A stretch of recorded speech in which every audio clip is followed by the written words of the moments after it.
Boss TCS లాంటి సంస్థకి మేము 99 పైసల్లో భూమి ఇస్తే ఎందుకండి వీళ్ళకి అంత ఏడుపు? కోర్టులో కేసేస్తారు. ఒక సంస్థని ముందలు పెట్టి కోర్టులో కేసేసి సీజే గారు బెంచ్ మీద వచ్చేటట్టు చూసుకుంటే చేసి స్టే ఇవ్వమని కోరుతారు.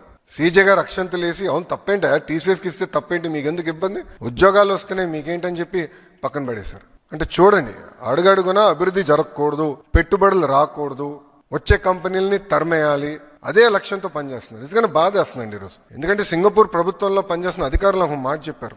చెన్నైలో ఒక కంపెనీ, సింగపూర్ కంపెనీకి ఏదో ఇబ్బంది వస్తే డిఎంకే ఏఐడిఎంకే ఎంపీలు అందరూ కలిసికట్టుగా వెళ్ళి సింగపూర్ హై కమిషనర్ గారిని కలిశారు.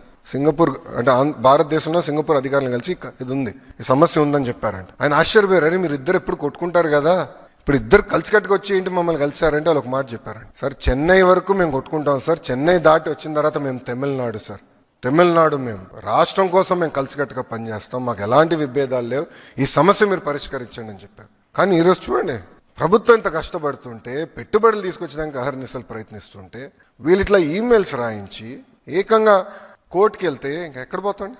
మనం బాండ్స్ కూడా రేజ్ చేసాం.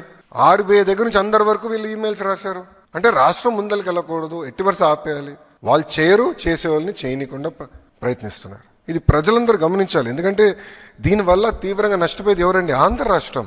ఎవరు బ్రాండ్ పోతుంది? ఆంధ్ర రాష్ట్రం బ్రాండ్ పోతుందండి. చాలా బాధ వేస్తున్నా ఈమెయిల్స్ అని చదువుతుంటే. ఒక్కసారి కానీ బ్రాండ్ పోతే ఎందుకు వస్తాడు పెట్టుబడులు పెట్టేదాకా రాష్ట్రానికి? ఎవరన్నా ఒక ప్రాజెక్ట్ వెనక్కి వెళ్తే రేపు ఎవడొస్తాడండి? నమ్మకంతో ఎందుకు ముందరికి వస్తాడు? ఈరోజు బాబు గారి పేరు చెప్పుకుని మేము తలుపులు తెరుస్తున్నాం. ఆయన ముఖ్యమంత్రిగా ఉన్నారు కనుక అందరు తిరిగి మళ్ళీ వస్తున్నారు ఆంధ్ర రాష్ట్రానికి.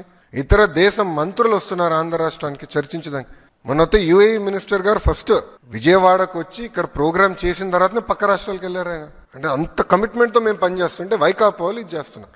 దీనివల్ల ఒక ఆంధ్ర రాష్ట్రం నష్టపోతుంది, ఆ దేశంలో ఉంటున్న తెలుగు వాళ్ళు కూడా నష్టపోతున్నారు.